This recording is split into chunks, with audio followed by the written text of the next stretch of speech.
Hello कहत नहीं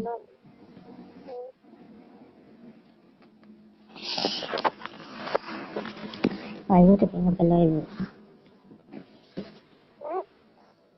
कहीं तरह का कहते हैं बिछाना बिछाओ तारा के मन करला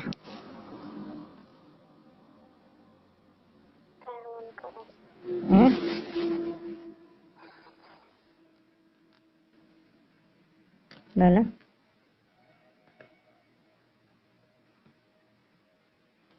क्या मन करला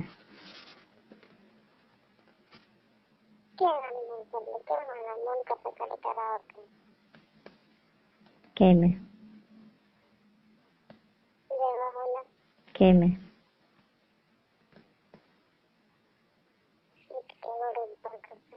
मैंने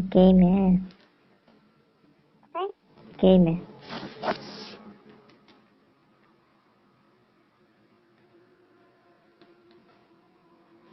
हेलो हेलो हेलो कहतन के में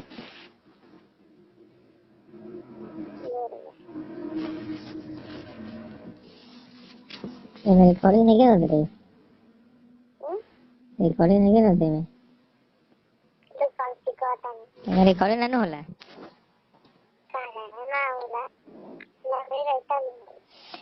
दूसरा के मोबाइल से बात है डर लगेला मोबाइल में बहुत ज्यादा रिकॉर्डिंग होला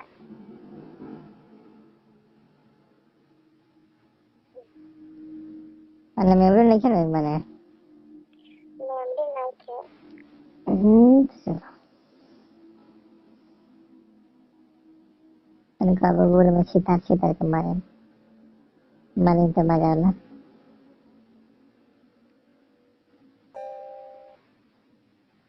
हेलो कब बुढ़िया में छितार छितार के मारे तो मजा आला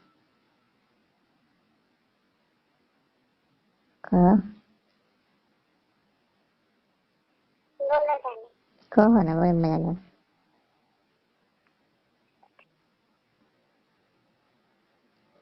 कहो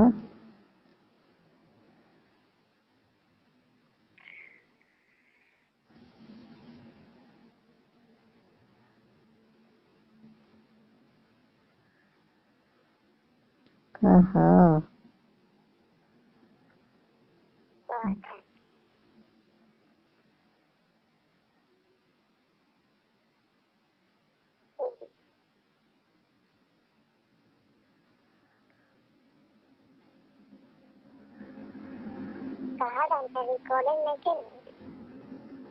हेलो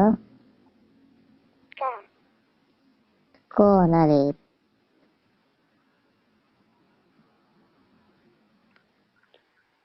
बोले हो जा कर हेलो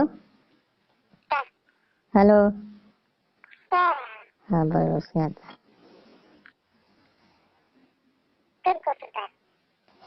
अरे कोटा तो लो जी है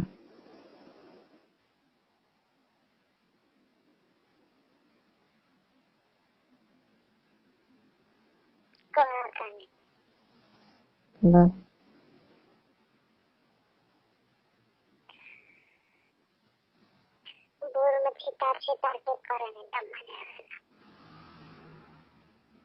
खूब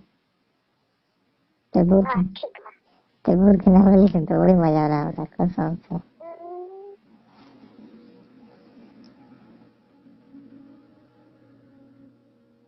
हेलो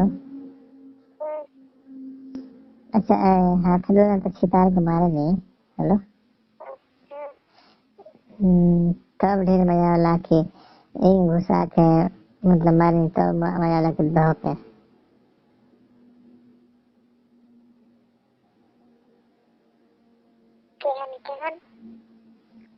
मान लो गोड़ ऊपर पहले बने ठीक बा हम घुसा दल बने ठीक बा हाँ हो गया तो ना ये धोके एगो तो ऊपर गोड़ बा हाँ एगो दोनों थे गोलियां छितार के तब मारन तब मजा वाला ढेर के यहीं मारन तब सबसे बेसी कौन?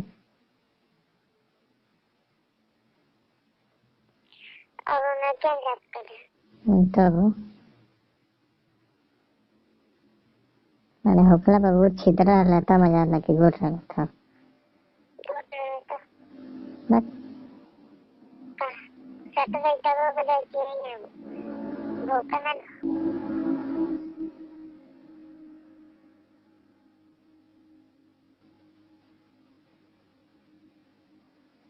पता नहीं 8-9 दिन में लहसुन तेल और कुछ लहसुन करू के तेल ठीक बा और पता ना कोई के तेल जैतून के एगो कुछ के तेल रहे ठीक बा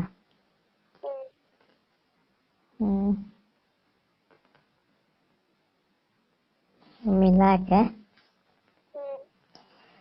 तनी गरम करके ठीक बा नून लगा लेना लगा पर मोटा दे बढ़ेगी 8-9 दिन में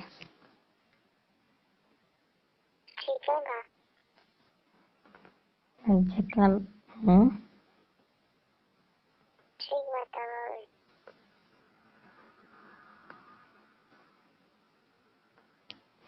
कितना लगा सुना ना बतिया लाला तू बात कहता नहीं हेलो एक हमारा बोल ना जाएगा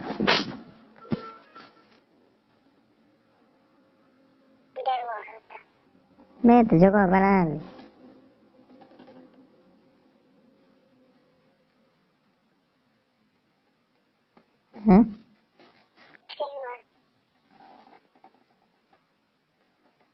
मैंने गया था ना कि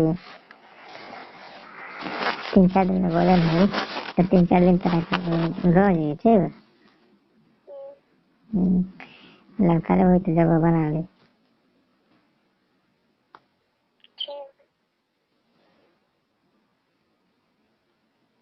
तो वही है तो वही बताओ लगेगा वही बताओ लगेगा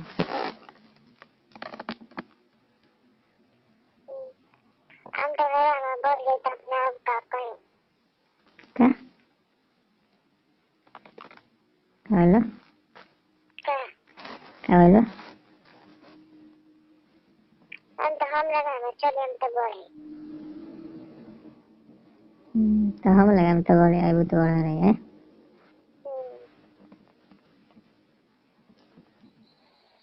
तो मजा ही हो तो मुँह पर आने जाएगा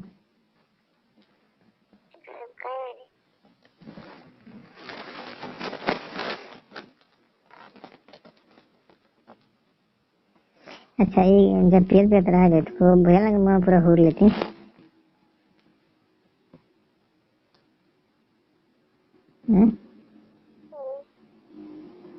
पेड़ पे रहा है तो भैया लगे मुँह सारा घूर लेती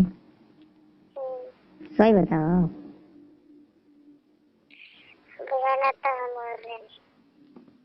2-3 दिन देख ले मैंने पूरा एकदम घोट ले लो मैं 2 दिन देख ले मैंने पूरा एकदम समवा ले मुँह में सीधा फिर छोड़ लो फिर समवा लो तो